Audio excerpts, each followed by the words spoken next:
नवाब मलिक और समीर वानखेड़े के बीच चल रहा घमासान बढ़ता जा रहा है और इसी कड़ी में महाराष्ट्र सरकार के कैबिनेट मंत्री नवाब मलिक ने एक प्रेस कॉन्फ्रेंस कर समीर वानखेड़े पर जमकर हमला बोला। नवाब मलिक ने दावा किया कि उन्हें एनसीबी के एक अधिकारी की चिट्ठी मिली है और इस चिट्ठी में समीर वानखेड़े के खिलाफ 26 मामलों का जिक्र है। नवाब मलिक के मुताबिक ये चिट्ठी एनसीबी के डीजी को भेजेंगे और चिट्ठी की जांच होनी चाहिए। इससे पहले आज सुबह नवाब मलिक ने ट्वीट कर दावा किया था कि जल्द ही वो स्पेशल 26 जारी करने वाले हैं।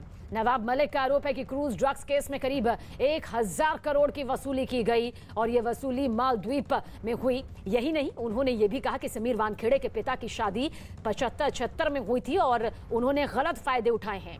यही नहीं, उन्होंने उनकी पेंशन भी बंद करने की बात कर प्रेस कॉन्फ्रेंस के दौरान नवाब मलिक ने आरोप लगाया कि समीर वानखेड़े ने इस्लाम धर्म अपनाया और धर्म परिवर्तन किया। उन्होंने ये भी दावा किया कि उनके दामाद को फर्जी तरीके से जेल में बंद किया गया। तो गंभीर संगीन आरोप यहां पर नवाब मलिक के जरिए लगाए गए।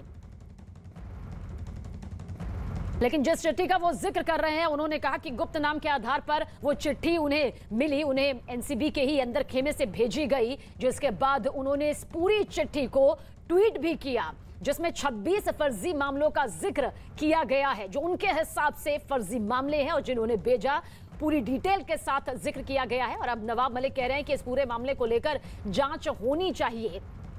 कुछ देर पहले प्रेस कॉन्फ्रेंस भी यहां पर नवाब मलिक के जरिए की गई। दरअसल कई गंभीर आरोप समीर वानखेड़े के ऊपर नवाब मलिक लगा चुके हैं। ये आरोप लगातार अब उनके जरिए सामने आ रहे हैं और अब इसी कड़ी में जुड़ गया है लेटर।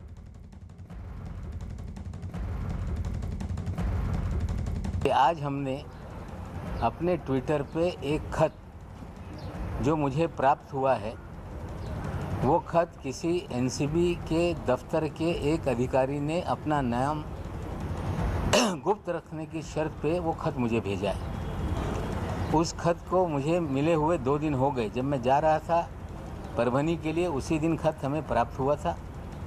उस खत की प्रति महाराष्ट्र के मुख्यमंत्री जी को भी दी गई है, उन लोगों की तरफ से गृह मंत्री जी को भी दी गई है, महाराष्ट्र के डीजी को दी गई है और अन्य कांग्रेस के अध्यक्ष और पूर्व अध्यक्ष को भी मांग है वो खत। मैं एक जिम्मेदार नागरिक के नाते मेरा दायित्व बनता है कि ये खत जो एनसीबी ने विजिलेंस कमेटी के जरिए जांच शुरू की है, हम इस खत को डीजी एनसीबी को भेजेंगे, रिक्वेस्ट करेंगे कि इस जांच में इस खत में जो तथ्य लिखे गए हैं 26 केसेस का उसमें जिक्र किया गया है, उस जांच में भी इसको शामिल करें। ये हम अपनी मांग उनके सामने रखेंगे।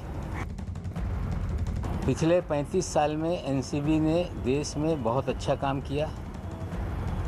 जोनल यूनिट महाराष्ट्र का मुंबई शहर में है, गोवा का उसका जोनल जोन है। कभी भी इस संस्था पे कोई सवाल किसी ने खड़े नहीं किए। लेकिन एक व्यक्ति जो फर्जीवाड़ा करके सरकारी नौकरी में जगह हासिल करता है और जब चीज़ें मैं सामने लाता हूं तो कहा जाता है कि नवाब मलिक किसी अधिकारी के निजी जीवन के बारे में सार्वजनिक चीज़ें कर रहा है। ये भी कहा जा रहा है कि पति पत्नी, बाप बहन, इन सभी लोगों को बीच में घसीटा जा रहा है। हमने कोई ऐसी चीज़ अभद्र तरीके से किसी के बारे में नहीं की।